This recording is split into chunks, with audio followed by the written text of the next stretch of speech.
Yes, there it was. No. Is Heidi in-house? What's that? I'm sorry. Is Heidi in chambers?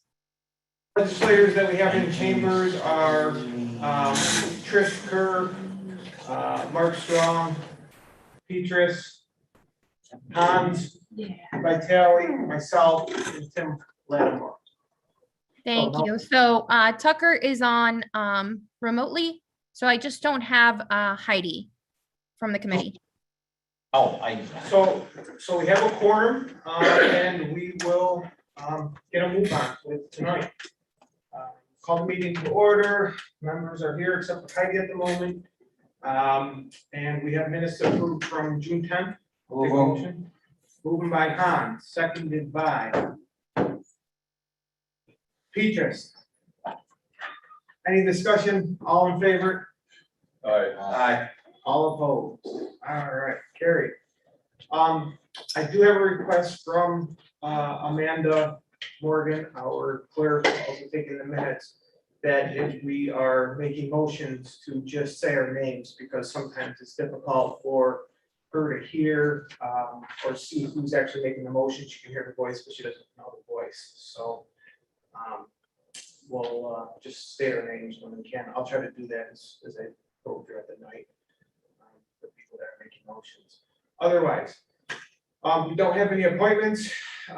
Discussion on charter. So Mr. Peters is going above and beyond in his research on the charter. He's currently in discussions with Maxwell School at Syracuse to bring someone in to have a more fuller discussion. And he's still working on that along with Mr. Palermo.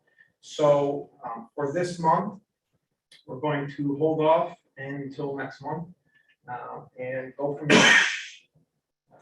Again, if anyone has any questions on a charter, please forward them to him. Otherwise, we'll be having that, he'll be doing a mini presentation with questions and answers next month, right? I think we could get that done, right, Chris? I think so. All right, that works for me. Mr. Chair, Yes, sir. in regards to charter change, I hope that we have a form where the chairwoman or chairman can, be subject to the whole county instead of just, sometimes this body, if you want to get reelected, sometimes you might cater to some of the weighted votes on the floor instead of the whole body. I've seen that happen in the past. I've seen where we've passed budgets spending taxpayers' money with a minority. So hopefully, we can have charter changes where we have to have at least a majority. One man, one vote, or one woman, one vote. Type of thing. I hope we address those things in the charter change. Okay, well, we'll have a discussion on that. I see Mr. Petrus's hand up. We'll go from there. Okay, and so I just want to say, thank you, Mr. Lattimore. I completely agree. I think that's one of the things that, I ran on was both redistricting and the charter in the formation of an elected county executive. However, I do want to caution that although they're not mutually exclusive, you don't have to have a charter to address redistricting. I hope to do so in the charter and then subsequently every 10 years to get that one person, to maintain that one person, one vote. But I just wanted to say I agree, and it will be a focus of mine, but that will be sort of hammered out in whether we go a charter commission or a legislative initiative. However we do that, I think we'll sharpen our pencils and get down to work, make sure that that's happened. But the one person, one vote is a redistricting question, which is not necessarily a mandate of the charter. Does that make sense? Instead of the weighted vote. Right, so you don't have to do a charter to address that, is Okay. what I'm saying. Right. I hope to do so, but, because then we could address it in perpetuity. But I just wanna, Yeah.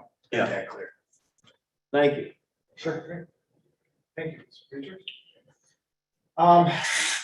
Before we get into committee reports, we have Mr. Graham that wants to have a few words about upcoming administrative change that he wants to discuss. I also have discussion on GO5. So GO5 was a resolution written about compensation. And there's been a lot of discussion on it. There's a lot of different things being discussed about it, one of which was that I wrote it because my name's at the top of it. And that is simply not the case. I believe it was kind of a conversation starter to address some difficulties with the comp system. It was written by Lynn Marinelli and, in conjunction with the county attorney's office, as any resolution would.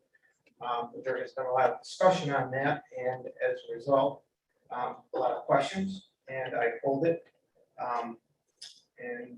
We will maybe form a committee or a subcommittee or something to get some of the more nuanced questions that I've heard about that hammered out before it becomes a legislative matter, because it's not there yet. And, there's really not anything for us to debate, whether it's good or not, because some of the nuances aren't even hammered out yet. So with that said, it's not on the agenda for tonight. Put away, if there are any people with pitchforks out there, put them away, all right? It will be addressed, it's not going to be tonight, and we'll go from there. With that said, Timmy, you have a question? I appreciate your pulling that because there are some questions, but we did have a member of the union here tonight, and I wasn't aware that we compensate the union for any comp time. What was the policy? If you don't use the comp time after 3 months, you get paid out. I think it's 3 months. It's either 3 or 6. Right, and that's the thing, we're not going to get into discussion about tonight, it's been pulled, there's going to be a subcommittee that gets formed, and we'll hammer out this information. Well, I just want, since people were here tonight, that, I hate to see the public coming that we don't hear. If you want to shut it off, go ahead. The resolution has been pulled, Terry. I appreciate the public coming for any that are here for that, but it needs more work before it even has public comments on it, because it's not a final product. With that said, we will be moving on to Rich Graham. You're up. Sure, thank you, Mr. Chairman. I just wanted to give the committee kind of a heads up as to what will be coming next month. As you know, for the last several years, the departments of DSS and mental health have been under an administrative model where you have one department head overseeing both departments. We have been working on a plan to separate the two departments so that we would have a department head, a commissioner of social services, and then a director of community services to oversee mental health. And we have to do this by local law. The local law that created the single administrative model was adopted in 2014. That's going to be repealed with a plan to, as I say, create two separate department heads for the two departments. Again, we've got a draft and that we're working on. We'll bring it forward in the August meeting for adoption. Public hearing in September and adoption at that point, and that will start the recruiting process, et cetera. Just wanted to let you know what was coming. If you have any questions, I'll be happy to answer them at any point in time between now and. Okay, so this is for questions related to Rich's formation of going forward, kind of separating mental health and DSS, the commissioner, right? Correct. Okay, so we have questions. I see a few in chambers. I'll go with Hans, I'll go with Petrus, and then Lattimore. How was it determined to split the office? Who Well- determined it? Well, a couple of things. One, the current director is planning on retiring in the very near future. And he has recommended that the departments be separated. I've also been working with the chair of the HHS committee. So that's where it initiated. So we made those decisions. Well, it's not a decision yet. It's a Yeah. work in progress. Well. It's not a decision until the full board, Right, adopts a but it local takes a law. fair amount of effort just to get started.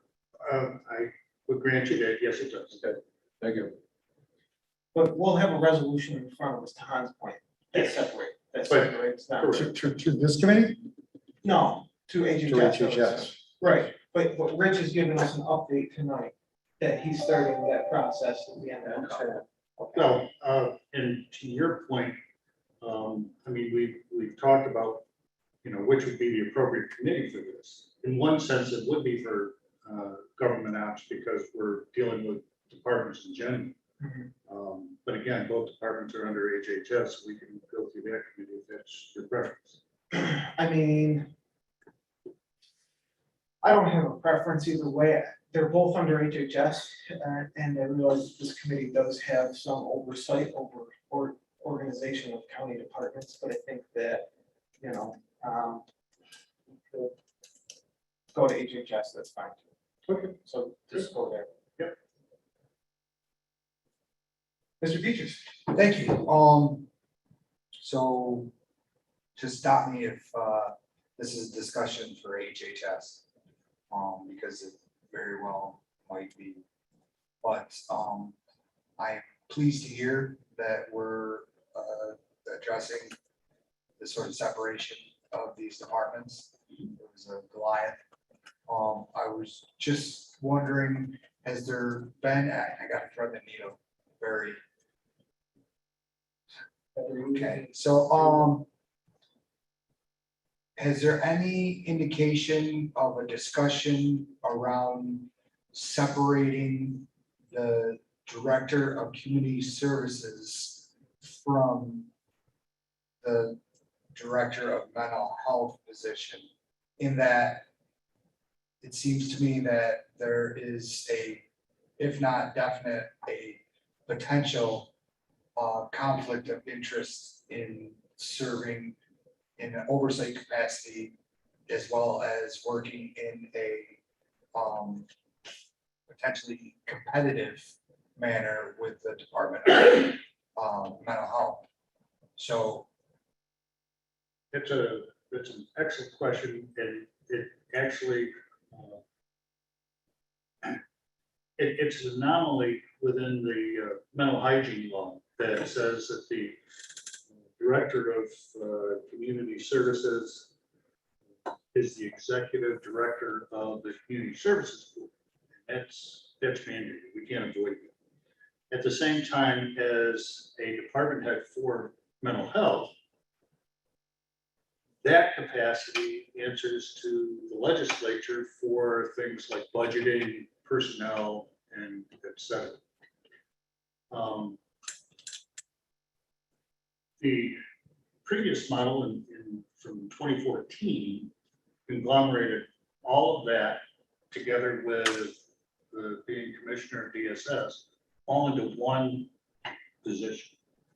The current draft that we're working on would create a commissioner of social services and a director of community services that would, one, be appointed by appointed jointly, essentially, by both the Community Services Board and the legislature, because they're serving as both department head and the executive director of the Community Services Board. We can't avoid the mental hygiene law to have, we've toyed with the idea, if you will, to create two jobs, but mental hygiene law requires that the person in that who serves as the executive director be a full-time position.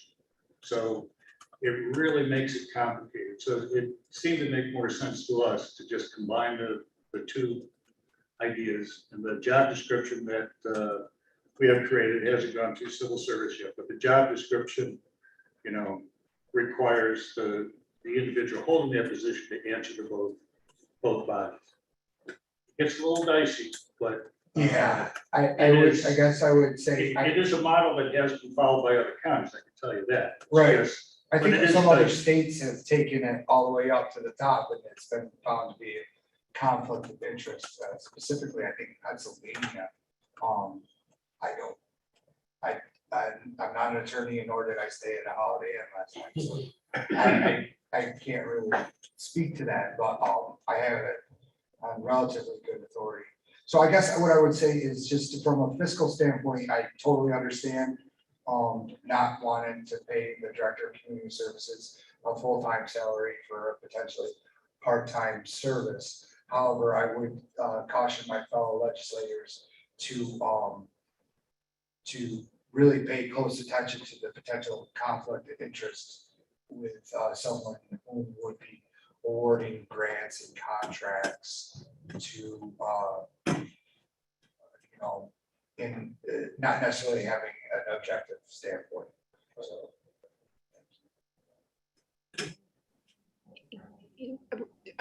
Ryan, could I say something? I have Tim first and then you're up.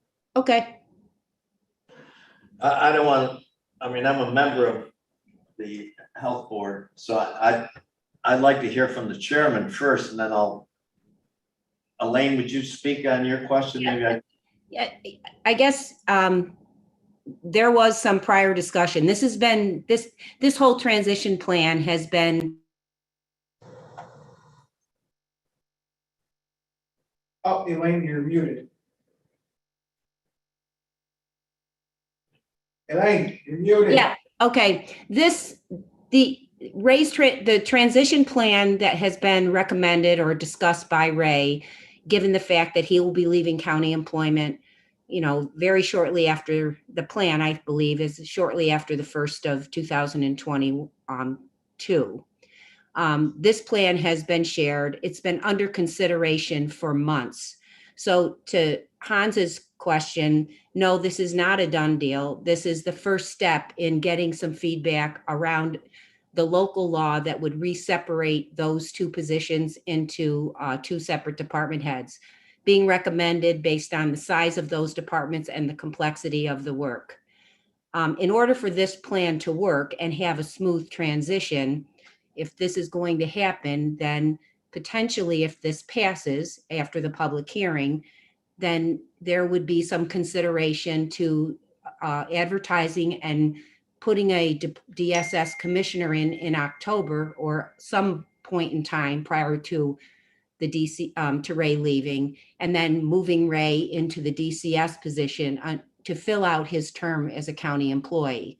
So separating the job and doing all of that, or discussing whether there should be one person and two separate salaries, you know, I think that conversation can certainly be happen after the full transition.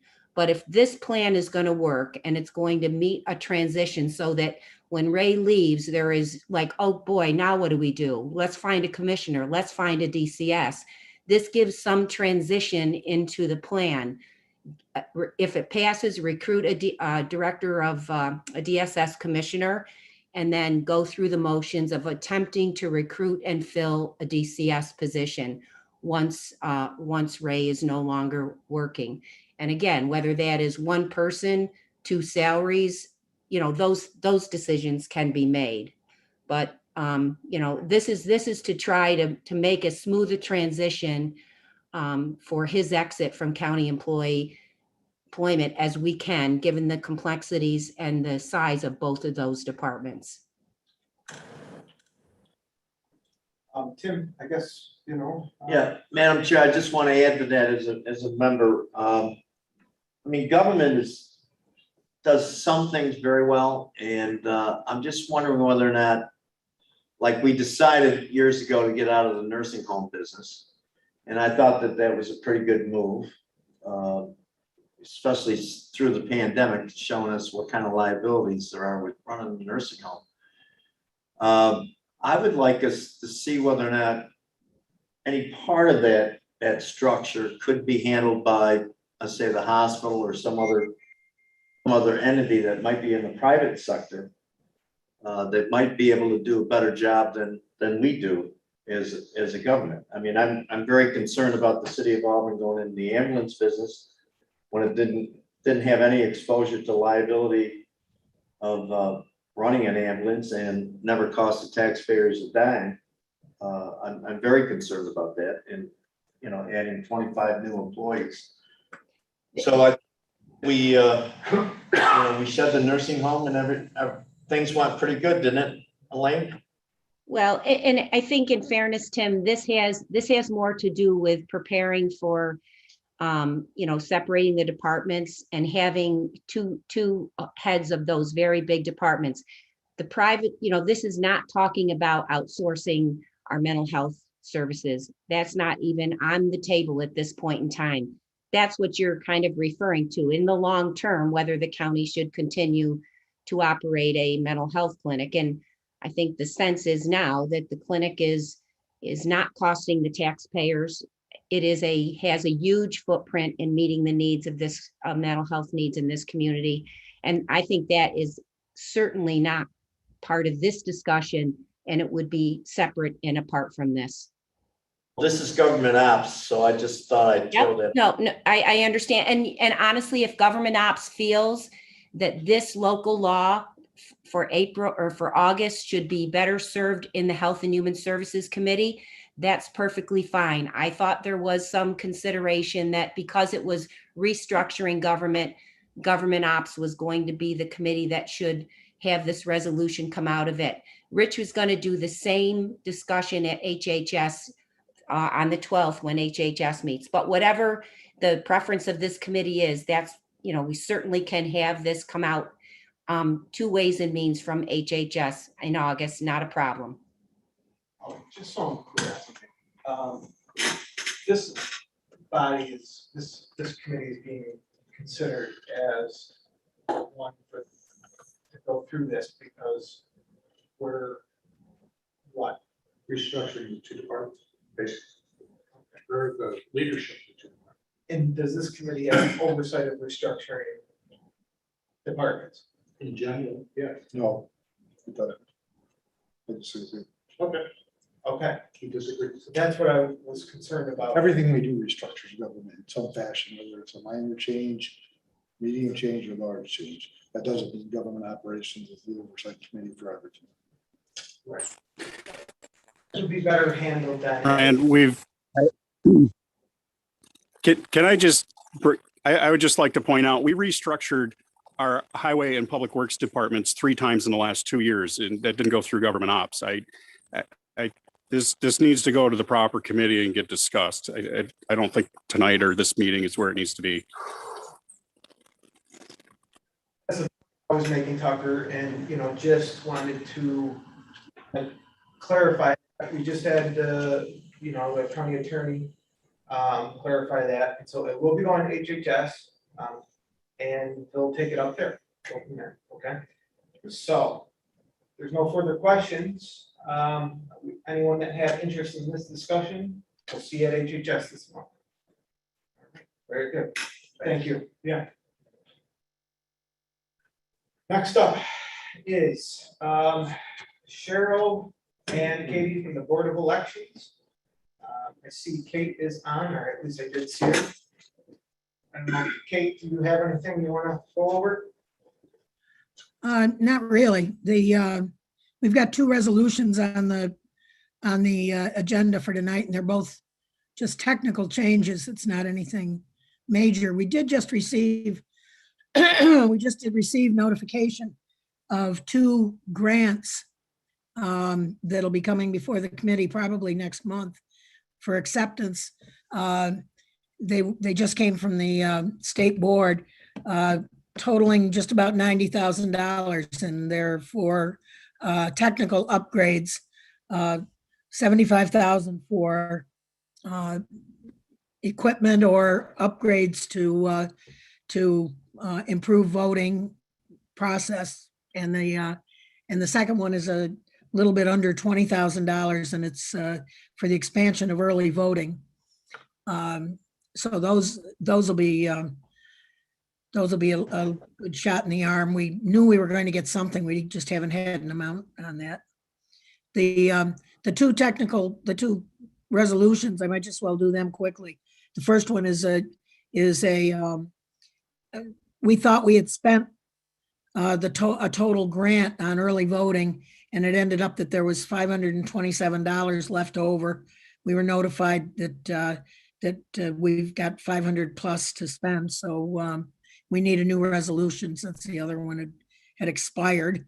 And the second one, we inadvertently typed the wrong resolution number in the last one that passed on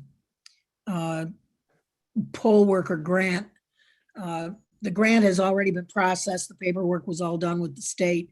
This is just repairing the resolution that was incorrect. It was just the number of the resolution that was wrong.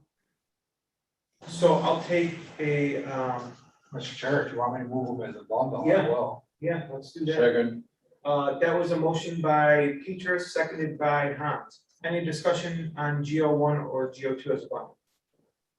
Hearing none, all in favor? Aye. Opposed? Carried. All right. Any other questions for the Board of Elections? All right. Hey, Kate, thanks a lot. You're welcome. Next up, we have Sheila Smith. Amanda Morgan is on the line. Good evening. Sheila submitted her report. Just a heads up, we are looking to have employee recognition this year in the middle of September. And hopefully that'll be a good event. And that's it. If you have any questions, let me know. Okay, great. Amanda, we do have one resolution.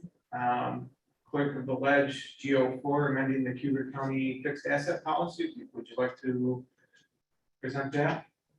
Yeah, I'll go ahead and present GO4. This, I believe, was written by or fixed by maybe Lynn. I'm not positive, or if Chris could speak to it. But if there's questions on that. Okay. Well, let's move it. And then if we have questions, we'll get Chris involved and he can give us a brief overview. And that's referring to Chris Blair, our county attorney. I'll take a motion. Gail, move it. Heidi has joined us. Welcome, Heidi. Oh, I've been here. Okay, seconded by Hans. Okay, and let's just get it out of the way. Mr. Palermo, can you give us just a brief overview of this? Well, the policy was drafted by Mary Beth Leeson, and our fixed asset policy is significantly outdated. My recollection is it was drafted under the administration of Wayne Allen, our first county administrator. That's just from memory. The unfortunate part for Sheila and Amanda is that they oversee they're in charge of keeping all the county policies. So when they come, the resolutions always come out of their office. They're perhaps not in the best position to explain them. You'll see another one that deals with records retention. That would be Mr. Ware's office. She oversees record retention, but all the policies go through Sheila's office. Both of them, particularly the fixed assets, will be discussed at Ways and Means. But as a policy, the format, that type of thing, period of time between reviews, if this committee wants to make any of those changes, that would be appropriate. Okay. So, these are the keeper of the policies. Yeah, keeper of the policies, the lucky few. Okay. So it's just a policy on the book that's been updated for fixed assets, right? So, I mean, I don't know if anyone has a whole lot of questions surrounding this, and if you do, we can go over them now, and if not, I'll take a vote on it. So. Hey, seeing no hey, questions- Ryan. Ryan. Yes, Jim. Hi, Jim Orman. Jim. Hey, this is just a continuing effort in our office by Mary Beth to make sure that these policies are updated in accordance with New York State and our auditor's guidelines. And this is yet another one. and it will be simply a housekeeping or a housekeeping item at some point. So she has updated it. It's current. It complies with New York State and our accountant or our auditors, and that's the reason it's on tonight. So it's simply that. It's not a big change or anything else. So any other questions, I'd be glad to answer them. Okay, I see one question from Tim. Years ago, we got $60 million in tobacco money in a suit, and I know the opioid lawsuit has been settled. Very close, I believe. Is, where would those assets go, Jim? Would they? I believe- Those are other assets. These assets are just county properties that exceed a certain amount of value. And that's why they're listed in the fixed assets for accounting purposes. Yeah, it really doesn't, correlate to the tobacco settlement. That goes towards our bond payments. So, yeah. And Chris probably can expand on that, but that's really hasn't got anything to do with fixed assets. I understand that. Yep, okay, yep, no problem. Any other discussion? All in favor? Aye. All opposed? Aye. Thank you. Any other questions for the clerk's office, Amanda? Okay, thank you, Amanda. Next up, we have Mr. Palermo, county attorney. No report. You know, usually, no news is good news out of the county attorney's office, okay, so that's all right. I mentioned to you that I have a report I've been working on, redacting names, but the more I think about it, it even identifies the substance of the some of the work we do. And I really struggle with having that released publicly, so I've not really prepared any documents. Still trying to figure out a way to reflect in the office without disclosing information, which might lead to questions and things that really belong in executive session or confidential. Right, So, and if you ever have anything that you feel needs to be discussed in executive session, you know. absolutely. You can get a hold of me. Question. Tim has a question for the county attorney. I just wanted to know, that's why I brought it up in the last session about assets. Do you know where that lawsuit is, Chris, with the opioid? I do, and I'm reading communications right now from our attorney. It's all protected by attorney-client communication, and I'm not going to read that at the moment here publicly, Tim. But I'll be happy to talk to you after the meeting. Okay, thank you. Okay. Hans, I've got one too. Yeah. Chris, according to what I read, the governor is taking back all the measures that we're taking because of COVID. Mhm. So shouldn't we be holding this in person rather than by remote? That was taken back too, was it not? I'd have to review that, Mr. Fetcher, but you may have a very good point. I will look into that. Thank you. all right. So any other questions for Chris? Hearing none. Thank you.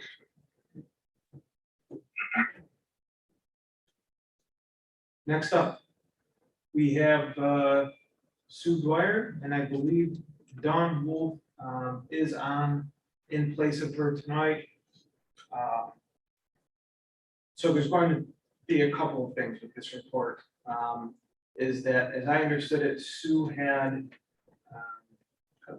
kind of a presentation to give regarding the need for a part-time person in the lobby of the first floor of the county office building.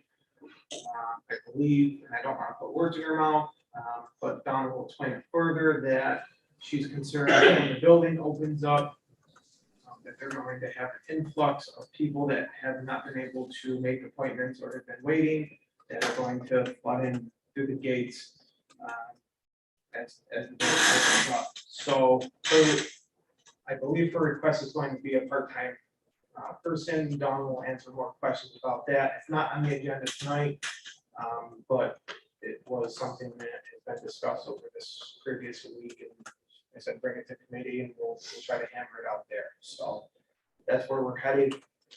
She also does have a resolution GO3, and that's an update to the Cayuga County Records Management Policies and Procedures Manual, which is, I believe, an annual update on our records management system. So, Dawn, if you have anything to report from that office, we'll, go from there.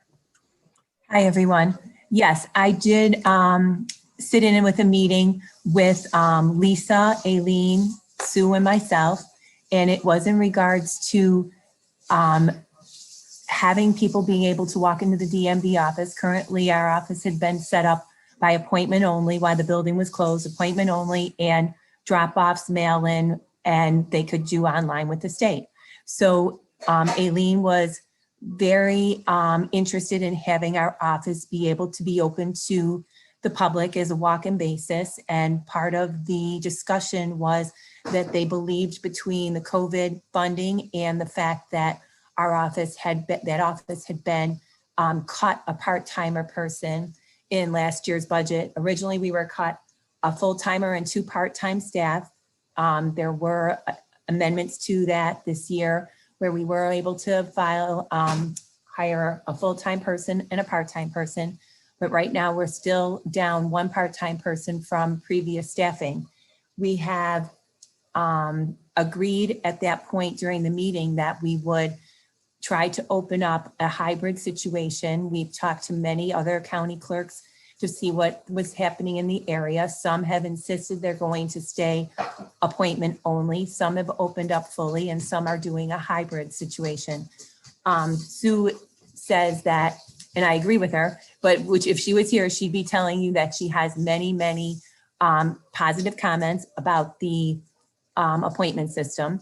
People are really happy with how quickly they get in the office once they are here for their appointment. They're in the office anywhere from 5 to 15 minutes. They're not waiting an hour to get service. They're getting their service and they're leaving. So people that have made appointments have been happy. And so at this point, we'd like to keep appointments available to people who are satisfied with it, people who are uncomfortable, perhaps being in an office with a large amount of gathering people. And we are potentially going to open the office by appointments in the morning and then by walk-ins in the afternoon. Sue is really concerned about having too many people in the office at a time. And so we are trying to have somebody manage this situation, meet the people that are coming in for a walk-in, make sure they have what they want, try to keep the office where some will be in the office, take a number, wait for their turn. Others will maybe have to be outside waiting so that at 3:30 when we close the doors, we don't have 50 people in there all waiting, or any point during the day, we don't have 50 people in there waiting. And potentially, if there is exposures at any time, we would not have any way of contacting anybody. So we are trying to do it a safe opening, keeping into effect that this department does meet more people than anyone at any one given time. We don't have the ability to say 3 people in an elevator at a time. We are going to have a large amount of people. Sue wants to keep it at 20 people at a time, and there has to be some way of managing that. So that is why we are suggesting in an afternoon that we have a part-time person temporarily till things change for the better, we hope, and we no longer need this type of situation. But we don't know how long it was going. When we met with Aileen, we said anywhere from 2 to 6 months potentially. In that meeting, it was suggested that we reach out to somebody who, 1, had previously worked for us, and 2, is already has the knowledge that we need at the door, that has somebody who is going to be able to say what forms they need to fill out if they haven't filled them out. Somebody who can manage this type of a thing. So we've reached out to a retired employee, Karen Dwyer, who just had Karen Dwyer Day after 45 years of service. She's willing to come in and work part-time in the afternoons, a few days a week. And then the other days, we're going to have to pull somebody out of our office because she's not willing to do full-time, or 5 days a week is unavailable. We will get so far behind if it has to be somebody in our office, and we just don't see it happening. She's going to put in potentially 12 hours a week, and it will be a huge savings to us. And I might be saying that wrong. 1, 2, 3, 4. No, it'd be around 12 hours a week. And so we are hoping to have this person, Karen, start on Monday. We have worked very hard trying to get her approved through all the processes that we needed to follow. We're looking for an emergency resolution to allow us to have her there Monday. And we know the building's opening. We know that the public wants to come in, and we're going to not be able to have those people in our office unless we have some way to manage it. Any questions? And that's all I know at this point. Okay, so,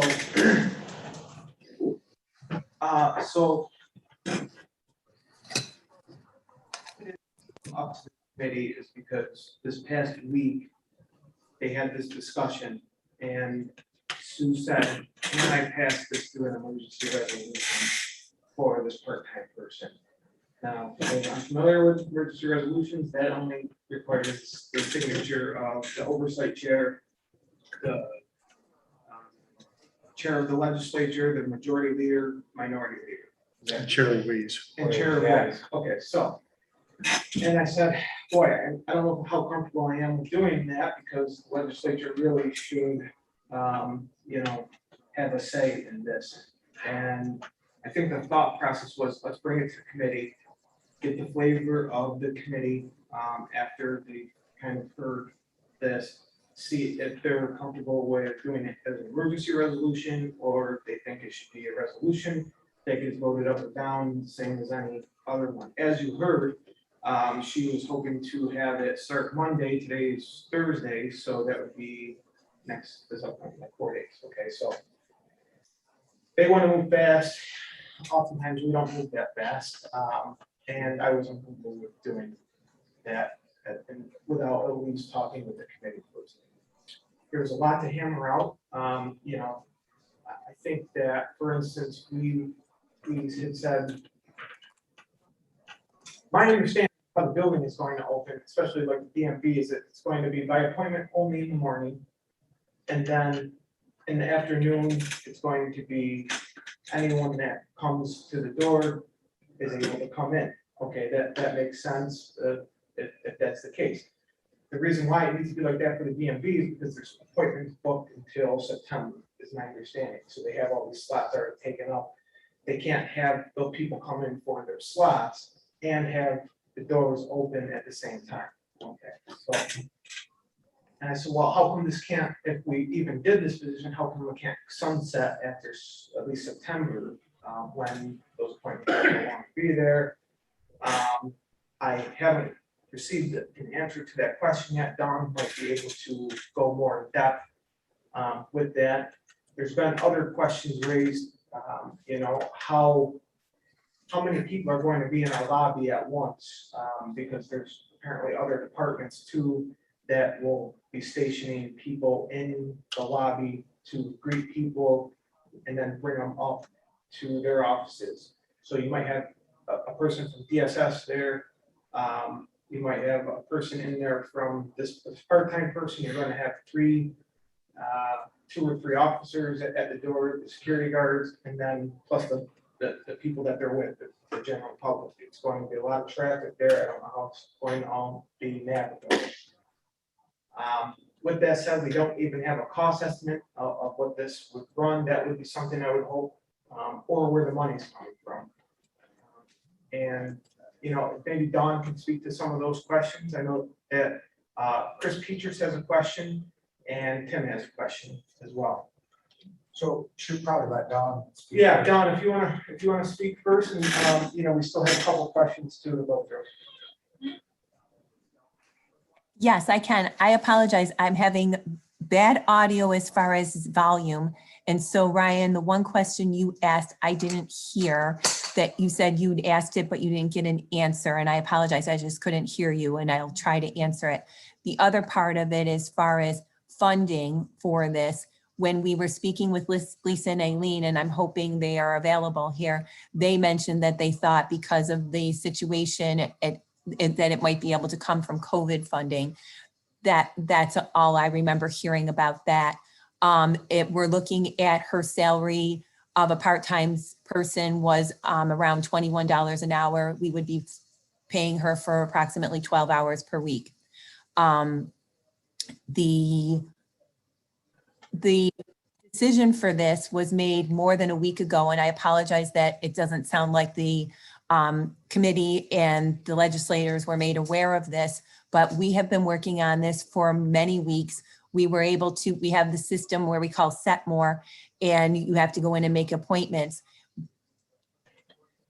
We didn't think we were jumping the gun by talking to somebody to get this position filled, and we didn't think we were jumping the gun by changing it up so that appointments were going to would be ending in the afternoon. We went out, we had appointments scheduled all the way out till July 8th at the time. So I'm talking about at least 3 weeks ago, and I'd have to go back and look at my schedule to see when we had this meeting with Aileen. And but I know it was the middle of June that we had this meeting, and we went ahead at that point. We were out about 21 days for our appointments for motor vehicles. And so at that point, we tried to change it up so that we changed it so people could come into the office as of 8 o'clock now that we're on summer hours, 8 o'clock to 11 o'clock, people are able to make appointments. We set it up so that from 1 to 4, they are no longer able to make appointments. We can change that again tomorrow if we need to, so that at Setmore, they're making appointments to come in on the afternoon also. But our thoughts were, and our hopes and potential setup was that we were set up so that the appointments were no longer available as of next Monday, and that we would then have somebody at the door. And that was part of our talk with Aileen, and I don't need to put words in your mouth, Aileen, but what we had discussed was, she said, if we had 50% of our time available in the office as walk-ins, then we could potentially be hired. And so we went all out, tried to find somebody to hire. We went all out and set it up so there would be 50% walk-ins, and we went ahead of it. And so we're hoping now that the legislator will support what we had agreed to. And like I said, I apologize that you are just being made aware of this, because this is something that was definitely discussed in the middle of June, about three weeks, at least 3 weeks ago. So does that help at all? And what else, other questions were there? I'm sorry. The question that you didn't hear was, a sunset. If your last time for your last appointment that you already have scheduled is in September, how come? No, I'm not sure that's true. Oh, it could be for the mornings, but we have changed up our schedule as of right now. We are making appointments only for mornings starting July 12th. And so the afternoons are open right now. There are no appointments being able to be made. And they go out 21 days. So they shouldn't be able to make appointments into September. They should only be able to go out 21 days from today. Okay, so if you allowed people to stop making appointments for those mornings, 21 days from today, that means that you would have the open mornings after that, that you would be able to take people in the mornings then and have a fully open DMV at that point, instead of doing the appointments morning and then the walk-ins in the afternoon, right? You could have a normal DMV at that point. I am not in a position to answer that. That could happen at any time, but I do not believe the county clerk is going that route. She has talked, like I said, she's talked to many other clerks. She is of the mindset at this point that she's going to do a hybrid situation. And potentially change it up, but I don't know that it's going to happen 21 days from now. I can't even, just, I don't know. Is that what your, I guess I don't know that answer. But yes, it could happen. It is a scheduling thing. Okay, well. So. We need, We open up, like you are saying, Ryan, and open up fully, and we have 50 people. You've seen the office where there's people standing around waiting on top of each other. There's no social distancing. And I understand you're saying masks and such, but it could be so many people in there, and there will be no way to manage that. What I'm hearing from you is saying that people are going to come down and take visitors up to the other floors. We need somebody to do that for our office. We need somebody to be able to say, okay, you're at 20 people in there. No more can go in until somebody comes out, kind of like your I don't know. There's places where, your maximum capacity, you let one in, you let one out. That's what Sue wants to do at this point till we see how it's going to be. right, and my question was, how long do you think that the person is going to be needed for this, even if it was to be approved? You said 2 to 6 months, and, part of this was funding. I know that Lynn had mentioned that, some of this could COVID funding, maybe she can talk a little bit more about that. There's a lot of what ifs here, and we're just trying to get more understanding, more information to make the best decision we can. So I guess what I would love to see is, and I let it try it for a month. I mean, who the person we're hiring is not somebody who is going to be a layoff situation or anything. She is a temporary person who worked for the county for 45 years, and she's willing to come and do this to alleviate some of this start up of opening up for us. So, I mean, if the legislators say 4 weeks out of this, we can't do it this way anymore, we can continue to have discussions. But now, in order to get open up at all, just to start this, and then, let us do it for a month, let us do it for 2 months, get through the summer. Right now we have vacations and people are going to be out. So there is just short staff. Plus, if we're opening and having more customers in, if you saw the work that's been in there, it's been insane. They have piles of work. We had them working Saturdays 2 weeks ago. They just don't have the staff and staying over, evenings and Saturdays. So. okay, Dawn, Yep. I have some questions. So I remember that Chris Petras had a question. Tim Lattimore had a question, and then I also saw questions from Trish, and then it is Mark Strong. So we'll go right in that order. Got one too, Ryan. Oh, Tucker. Okay, then Tucker will go after Mark. So let's get into it. Here we go. Okay, so, I started out with one question, now I have, yeah, quite a few. So let me try to work through this. So we kind of have two different paths going on right now, right? So emergency resolution would be an entirely different path than we're and subsequently through ways. So I guess I would say,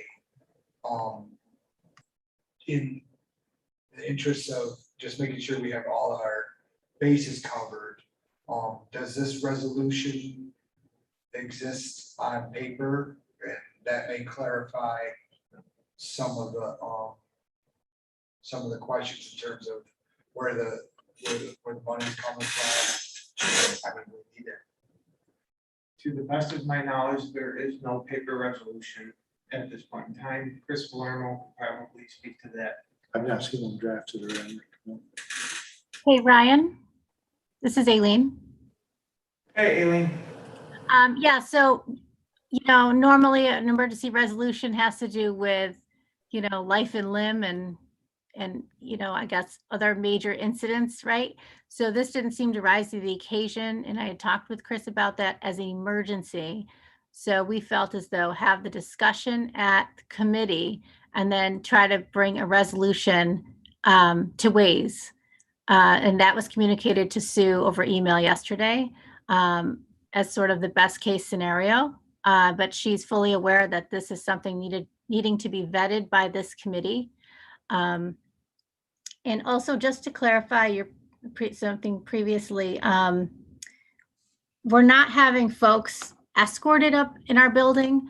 There may be folks for needing to have DSS attention and be triaged. Those people will be met in the lobby because maybe they don't know where to go or what they need.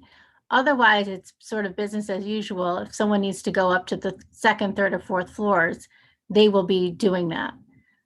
So it won't be a case of everyone's coming down to greet somebody and usher them upstairs. People will be able to just, seek attention, and that's what DSS is preparing for, to meet people in their spaces up there.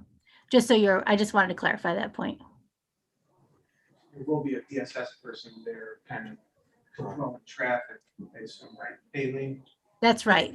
So just as there was before COVID, folks come in and, need something fairly immediate. There's a space there next to Sue's office where they can be triaged. My big point with moving folks into the historian's offices so we can be able to handle folks with a little bit of dignity and give them a chair, unlike previously where we were triaging folks on the sidewalk in the front of the building, regardless of the weather. So that's the, there'll always be DSS accessible to walk-ins, because that's what we do. We serve the public. If somebody is in crisis and they need to walk into the building because they require shelter or need something else that DSS offers, then they are going to be served in that way. But the idea is to give them a chair, treat them with some dignity, because we could do better than what we had been doing before. So that's why there will be a DSS person in that immediate area to handle those things, or be accessible immediately to come down to the area. Okay. So Chris had a second part to this question. Yeah, I guess my follow-up would be, since it's not an emergency resolution, and it's not in written form, we or us, we cannot move this forward except by like straw poll, I guess, ways. Is that the correct understanding? In the past, there's been several times where the committee will direct that a resolution be drafted 4 ways, even though one hasn't been presented. So if that was the preference of the committee to have me draft that resolution, I'd be happy to. One question I do have, and I guess it's for Dawn and Aileen, is that the last email that I saw, it suggested that there would be a person on the 12th. I don't think that's correct, because Ways isn't until the 15th. So if it passed Ways, I would think the earliest would be the 16th, not the 12th. But that was the last email that I've seen. So just to clarify. But if this committee's preference is to have a resolution drafted for Ways, I mean, yeah, even if that was the case, just because it passed Ways doesn't mean it passed the full legislative body either, and that committee can't usurp the authority of the entire legislature. I would hate to see them hire someone based on recommendation by Ways and it gets to the full legend and ends up going down. I'm not saying that would happen, but it's just something to consider here. With that said, I don't know who's speaking. Who was that? That was Dawn. I had said I wouldn't be able to be on this meeting until after 6:15. I've extended to 6:30. I do need to go to my other appointment, so I'm going to have to sign off. I don't see where there's a question that is going to let this move forward prior to the 12th or the 16th. And I will inform Sue of that. And you can ask her other questions, I guess, because I'm late for an appointment and I'm going to have to excuse myself at this point unless you think of something that I can say that will change what's happening. Right. You're gonna have to go to your appointment. I'm not entirely sure that this committee even has enough of the questions answered that we can move the idea forward to Ways and Means. And so I would be hesitant to do that. I know Sue might not be pleased with that, and I hope that you can relay that information that she's night that she was unavailable for, and the person that she sent in her stead had to leave early before we had the questions answered. I'm not saying that's right or wrong, I'm just saying that it's hard to work with incomplete information. So, But my thoughts are, even if I did stay and give you as much information as I possibly can, this isn't moving forward so that we can hire somebody on the 12th, based on what you've been saying, that it has to go to Ways, there is no way to move this forward tonight, and that we are at a standstill for tonight. right, and that appears that Aileen had communicated that to you yesterday in an email that said it was unlikely to be able to be done by the 12th. It would have to go to Ways and Means, which, as Chris Palermo pointed out, isn't until the 15th. So, before the Ryan, if I could, one of the other things is, I understand Sue's targeted date is the 12th. We're looking to get this person in and perhaps, days after that. She could potentially reassign someone during this time of transition before she gets this part-time person in. And that is always an option, so that she doesn't have to move back her reopening date.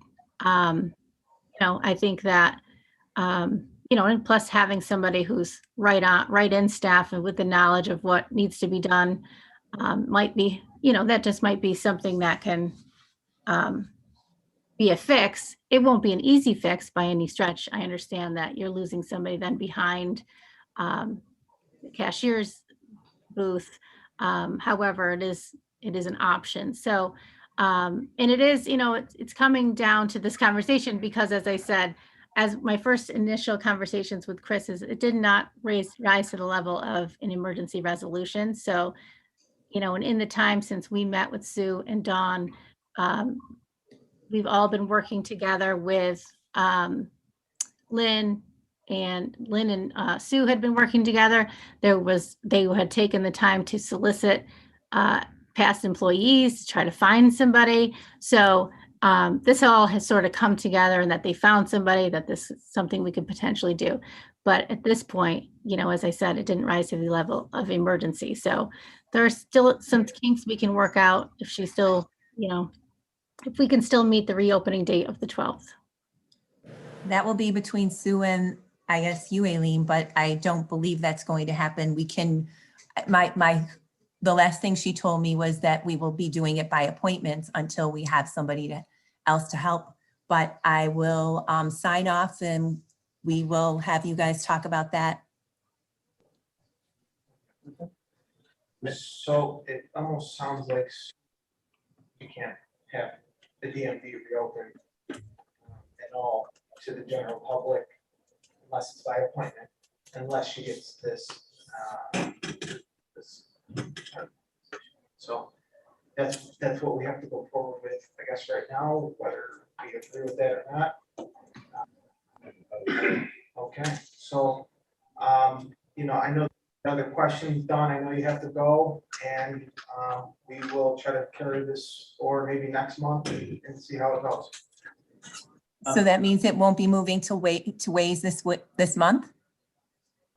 No, I see the legislators in the room saying that they don't feel that it will be. Well, do we want to vote on that? Sure, I just, perhaps, maybe, we could see a resolution for Ways, or at least it could be potentially considered where the money is coming from. Is that feasible? What's this body think? Okay, let's vote on that. We're gonna vote on having a resolution at Ways for this thing. then we'll bring it back next month to this, as it, so, is Chris, is that clear? That's an option. The other option is, certainly call a special meeting. I mean, you could have a special legislature meeting to pass this without any issue. Okay. So, yes, I have, Oh, well, Timmy's been very patient. Tim, go for it. I've used the DMV for 45 years. It is a moneymaker for this county. The public does have to have it at their convenience. And hopefully Don can somehow come up with a hybrid. I like the scheduling idea, but there should be at least one line for like emergencies that somebody's got to go get in their truck and make a living, that we have at least one or two lines that can use the morning and still have the scheduling in the resolution that's going to go before Ways and Means. Not that I know anything about DMV. I don't use it.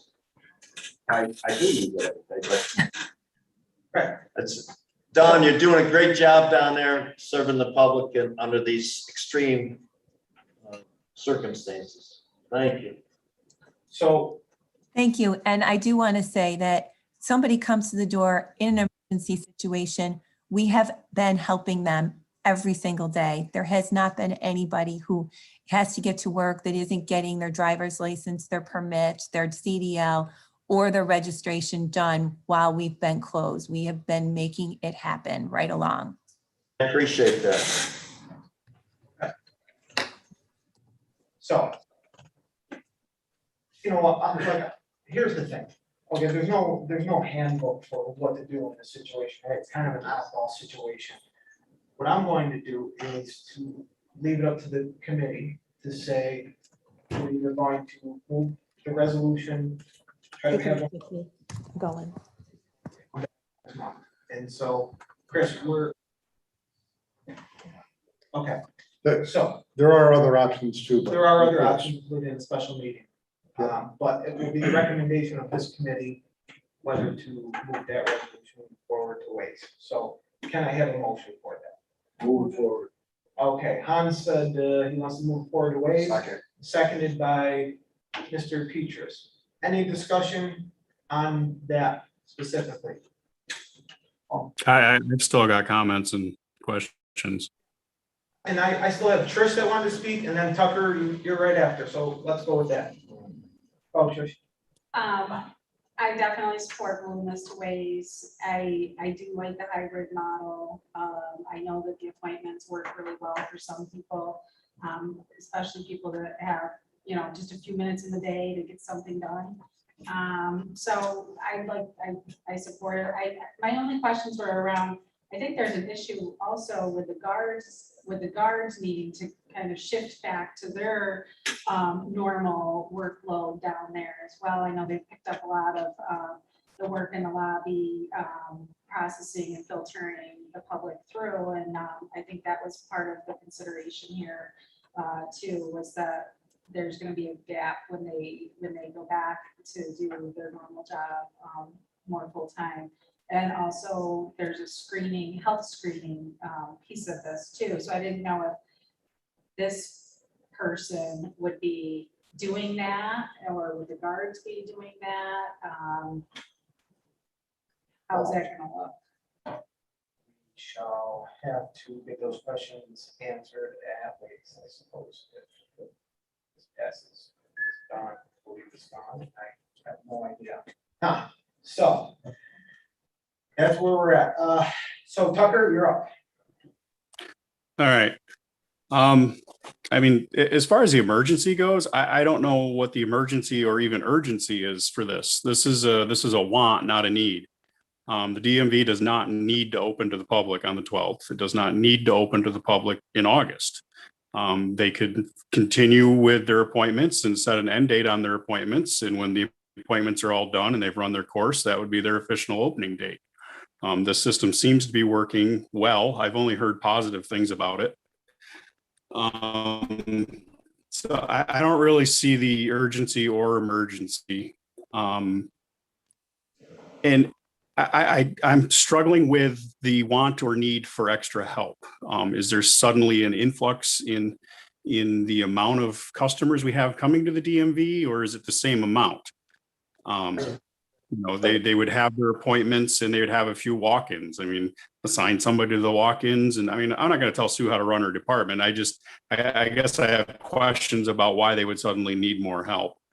And as far as hiring somebody part-time, it's not a lot of money they're talking about, but I would have some issue with the COVID funding and no sunset on the position. If we're going to fund it with the COVID funding money, that's fine and dandy, but the position needs to end when that money's over. We get a one-time hit of that. That's not going to be there for the next 20 years to pay somebody's salary. So if we need some extra help for 30 days and we can get the funding that way, I might be able to get behind that. But otherwise, I'm not really grasping the need. It sounds like more of a want. I mean, if we're not ready to open, don't open. Nobody's forcing us to. I think we need to decide if we're going to actually fully open or not. This halfway in between indecisiveness, I think, is going to drive the local community nuts. And that's all I have on that. I would like to have a follow-up question when we're done with this resolution on the historian. Thank you. Yeah. Okay, so I saw a question from Mark Strong and then Mr. Petras and then Tom. So go for it. Thank you. I'm a little confused on how we're gonna pay for this, because I was under the impression that COVID money was not used for sale. And I could be wrong on that, but that's my impression. It was not used for sale. And that sounds like that's what they want to do, is temporary position. So are we legally able to do that? Hey, Ryan, Yeah, go for it. is Lynn on? Or is she in person? She's not in person. I'm on the call. Okay. Here. Lynn, can you speak to, I guess, some of the brainstorming around covering the costs of this position? Sure. I mean, we absolutely could use the American Rescue Fund's money, because one of the reasons would be, that they're doing this is as a mitigation related to COVID. They don't want to have tons of people in the building and the office, just in case everybody does show up at once. So it absolutely is eligible for that. So that would be an option. We also could look, in the operating budget, we may have some current funds, in an expenditure line for 2021. We can identify either of them and put it in any resolution that we decide to draft if you want to move forward with this. And we can estimate out how many hours times the $21 that Dawn had mentioned, and just calculate an amount so you would know what that is. And thank you, Lynn. I just wanted to speak to Tucker's comment. Tucker, I'm really happy no one's calling you about the DMV being closed, because they're all calling me, and I have to. Sometimes I'm worried about my safety when I'm out in public. So they're very, very interested in getting it open. Let's open it up then, but let's decide what we're going to do, I guess, is my point. Well, that's what you said, before, when you said, I don't want to tell Sue how to run her department. The hybrid approach is what she has landed on for this transition time. To me, it does make sense. As Tim and Trish pointed out, it's the appointments have worked. It's been very successful, but there are people such as the farm community who cannot make an appointment and show up on a sunny Wednesday when they should be out doing other things. So they, live by the weather, and we can't serve the public in that way all the time. So I do support the hybrid approach, and I do support her having additional help through this transition period. As I said, it's definitely temporary. I would love to see it, even if we can assess it month at a time, and just to have that extra help. And then sorry, Ryan, but then to answer the statement about the guards, like it or not, we did have guards who were becoming very well versed on how to, get people the forms that they needed at the DMV and get things processed in a hurry. They are pulling back and going to be doing just security, as now we're going to need that security in the building. So they've lost a little bit of a leg up that they had, which is why we need to have something for this transition time, because we certainly they will not be able to rely on guards for any sort of transactional purposes. And, that was a struggle throughout, but they were very helpful. Of course, they're all very nice and they all want to help. So, we're pulling them back to do, we're going to need the security. So we're going to need the extra help just to sort of manage that chaos that could be happening down there. But entirely, it's up to the ledge really to decide, I guess, how you want to see that supported or not. Right. And, just to be clear here, usually when we move a resolution to another committee like Ways, it's with the blessing of the committee chair that's in chambers that says, yeah, I don't mind taking it on as, because right now we're not really approving a resolution. We're approving an idea to send there that hopefully they have a resolution but it's the oversight committee to flesh that out and then make that recommendation, yet vote it up or vote it down. If it's voted up, it goes to the next committee for a process. We're not doing that here. I don't think Keith is on tonight.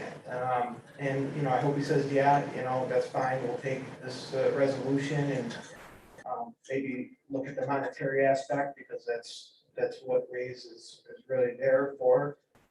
But boy, I hope we don't get there and we have a lot more questions when we see that resolution, because ultimately it could get referred back again, and then we'll be here next month doing the same exact thing. So, with that said, I do have questions from Mr. Petrus and then Hans, and we'll go from there. Thank you, Mr. Chair. I guess I would just dovetail on the chairwoman's comment regarding getting several phone calls.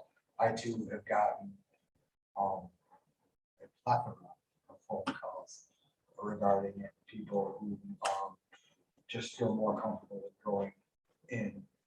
Again, same thing, don't want to tell us how to run the department, but just conveying the concerns of my constituents.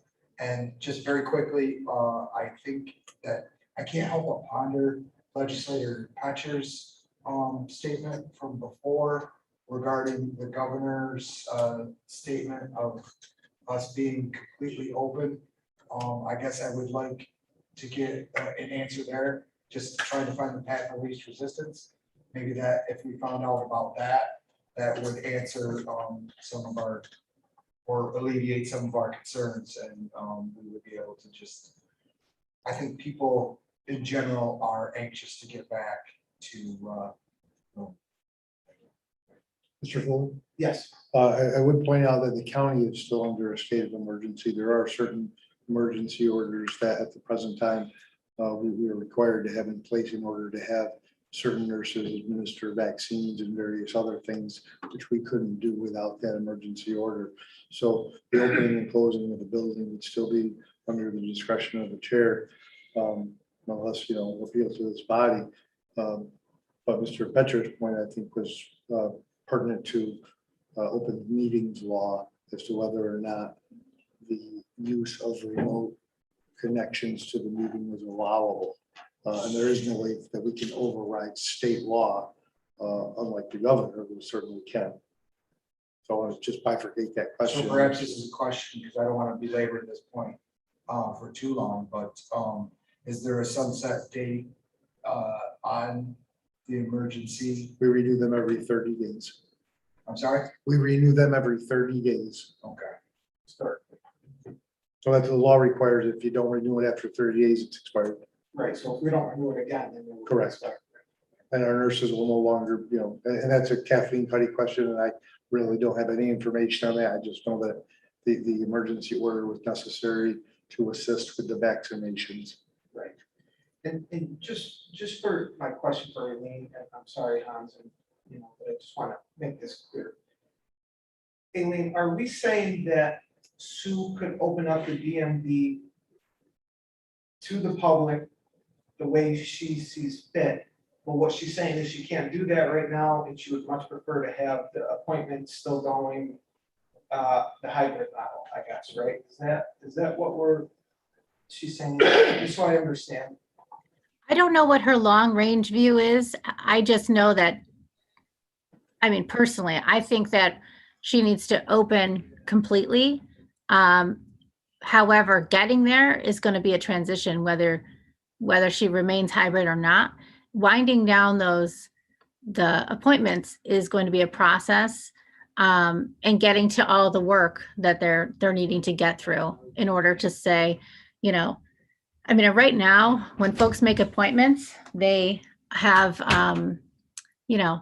they are kind of informed about what transactions are going to be happening.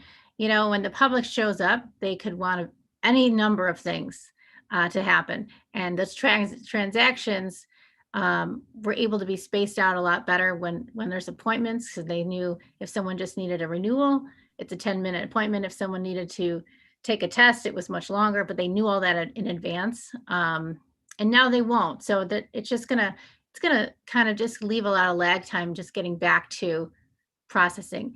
Now, at this point, I don't think that's her long range goal to have both. I think she's seeing this as a transition time, but of course, we'll see how this works.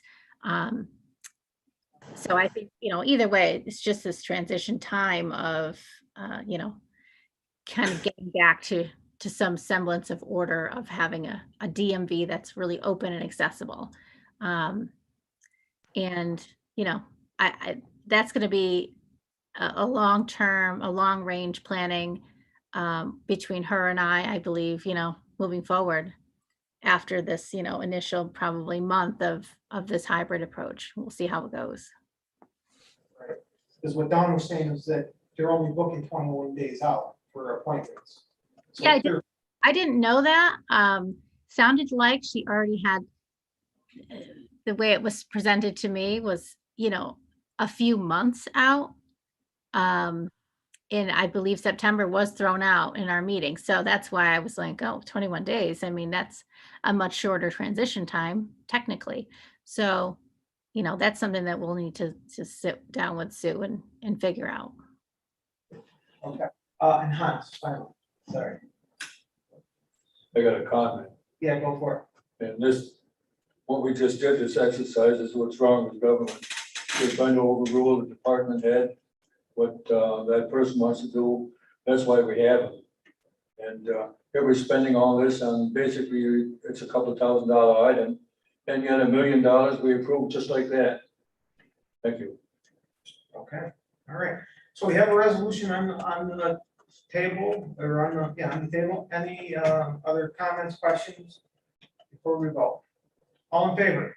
Aye. Aye. All opposed? Aye. Mark? Aye. Mark and Tucker are opposed.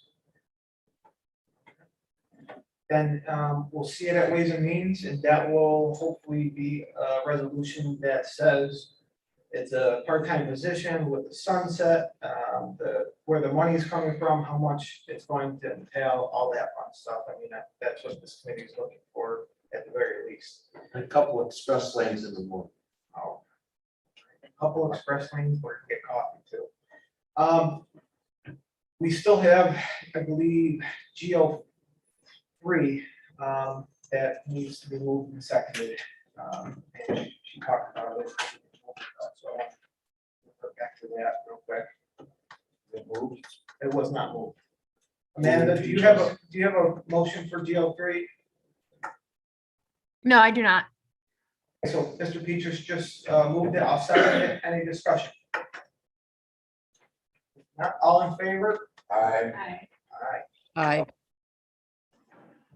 Okay, carried. Thank you.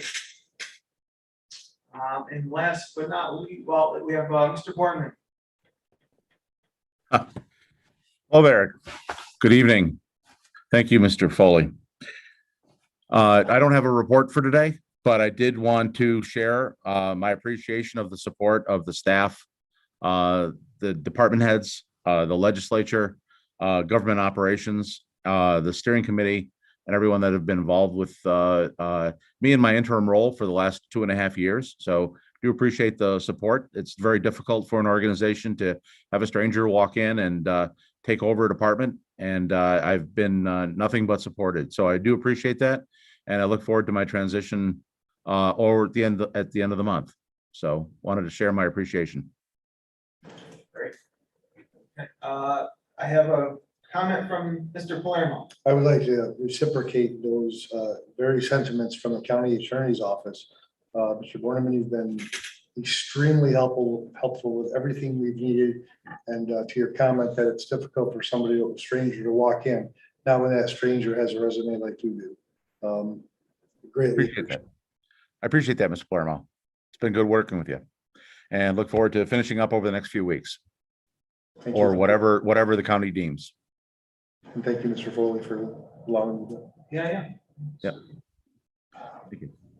And I've worked with Paul over the years on a handful of items, and you know, he's always been respectful, and I think he's done what was in the best interest of the county. With that said, we did hire our intern, Mr. Bunn, for those that remember. Last month, I believe he is starting at the end of this month. There will be a little bit of transition period between him and Paul, and we'll go from there. And you know, we'll still have entree employees at the county because that's the heart of our IT department, but the directorship will now kind of transfer. So transition and we'll go from there. Okay. All right. Thank you. All right, and then last but not least, I know Lindsay is not available tonight. I will give just a very quick update on our Veterans Hiring Committee. We did meet today. We started out the process for hiring the next Veterans Director for the county. That committee includes Mark Strong. He's has veteran status. Jim Orman, who is also a veteran and also on the Veterans Advisory Board, is the vice chair of that board. Myself as oversight chair, and then Aileen as administrator / chairwoman, and then Lisa from HR. So we are currently still accepting candidates and applications for that. If you know anyone that wants to apply, please have to go to the county website. I believe that's open until the 16th. At that point, we will review all of the candidates, do a ranking system, and you know, present the best candidate to this body for discussion, similar to how we did with IT. If anyone has any questions about that, or would like to serve on the committee, I've already asked this before, but you know, just let me know, and we'll try to accommodate that. Mr. Chair, Yes, sir. I'd like to serve on that committee. Okay. We had our first meeting today. It meets, you can't, okay, yes, that's something that we'll talk about tonight. And any other questions, comments, concerns about government operations or pertaining to this oversight committee? If not, I'll take a motion. I have a couple. Yeah, go for it, Tuck. One, the veterans, when are we scheduled to purchase a new van for that department? You know, this is a subject that comes up at the last minute every time when we're in dire need of a new van and we don't have the funding. So I know we were putting money away from one. I didn't know if we had a projected year date or anything like that as to when that might be. What's the condition of the van? I hear it had an accident. Yes. So I heard that the van had an accident, and I'm not entirely sure what the condition is of that. Nor do I know how much money is being piled away for it, for replacement or otherwise, if that's needed. I haven't heard of the condition. With that said, I'm sure that Aileen could probably go to the department and get those numbers for us, and maybe, you know, talk about it either next month or at least means this month, just to give us an update. Yeah, I just thought I'd get it on the radar, so we're thinking about it. And also to back up, where are we at with the situation with the historian's office? Is that back to normal now, or? The last I heard on that was that DSS had moved out and they have their space back. So Great. But Aileen can certainly talk to both of those things much better than I can. Sure, yeah, Brian and Tucker, that is the case. Last Friday, DSS work, vacated. We had to have IT in to help move some things because they had to kind of set it up for DSS. So they kind of took all that down. And then we were, I believe by Monday, Ruth and her crew were able to get back in there and operate out of there. And then as far as the van for Veterans Affairs, there was an accident. Everybody was just fine. Was it with a deer? That is being taken care of. I don't know the status of it. I know it went to be fixed. And I do know that vets were asked to rearrange appointments until they were going to be up and running again. I thought that they were going to be, I was hoping to hear something by midweek, but I will check in with Angelo at the vet office and see what's happening. Yeah, I didn't even know about the accident. I was just randomly asking where we were at in the rotation of vans. So Well, if we can get that information for next month, that'd be fine. absolutely. Mr. Chairman. Tim has a question. Well, no, I think the last van, I think that the van was in an accident and the insurance company did a nice adjustment and that down payment went towards the new van. So maybe we'll get lucky enough to have some funds available from the insurance company to go towards the new van. Yeah. And I'd like to thank Mr. Borman for his services, but one question, is there any new hires that might come on board quickly with the IT? Or anything? It's not that You're not aware? what Okay. do you, I don't know what you mean. Entree still has the contract Yes. for employees. So when? That contract, I think, runs out at the end of this year. Okay, thank you. All right, hearing no more questions, I'll call for adjournment. Move it. Second. Moved by hand, seconded by Mr. Peters. Any discussion? All in favor? Aye. Aye. Adjourned. Thank you, everybody. Good night, all. Thank you, everybody. Marathon session. Everybody loves to talk at my committee. Holy smokes. All What right. time you earn your money? This is exactly what's wrong with government.